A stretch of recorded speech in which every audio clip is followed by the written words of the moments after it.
कुंभ मेले में अभिमुक्तेश्वरानंद के साथ जो अभद्रता हुई, स्नान न करने देने के लिए, अभी जो घटना हुई है वो चर्चा में है।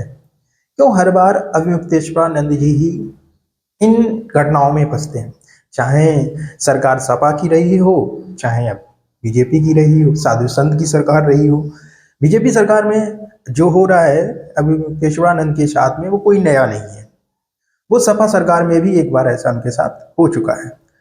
और हमारे विचारों के अनुसार ऐसा लगता है कि सरकार जो है उसी को पेटेंट संत मानती है, जिसके पास पेटेंट होने की चीज़ें उपलब्ध होती हैं। जैसे आपके पास लग्जरी कारें होनी चाहिए अगर आप पेटेंट संत हैं।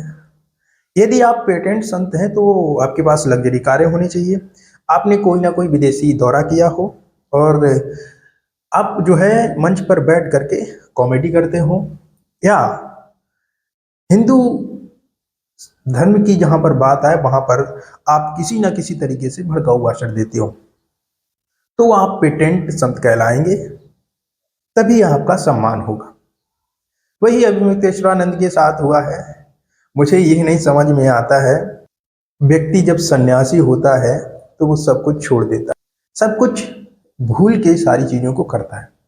लेकिन वर्तमान समय में जो सन्यासी हैं उनका ये चल रहा है कि हमको ये दिखाना है कि हम किस पद पर हैं, हमारी क्या पदवी है, हमारी क्या उपलब्धि है, और दूसरे हुए संतों को जो है इनकी कमियां को बताना, वो संस्कृत नहीं बोलते हैं, या फिर वो ऐसा नहीं करते, वो वैसा नहीं करते हैं।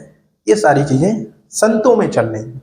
सोचिए, जो व्यक्ति संन्यास ले चुका है, जिसे सामाजिक चीज़ों से कोई मतलब नहीं है, सिर्फ ईश्वर की आराधना करना और उनके प्रचार प्रसार में संयोग करना होता है, वो आपस में एक दूसरे की कमियां गिना रहे हैं।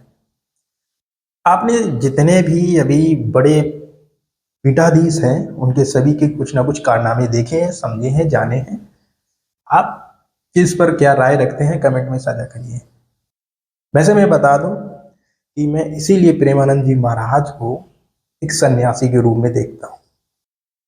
किसी के प्रति भड़काऊ भाषण न देना, अपनी आराधना में लीन रहना और प्रोफेशन के साथ में कार्य करना, यही संत की पहचान भी होती है।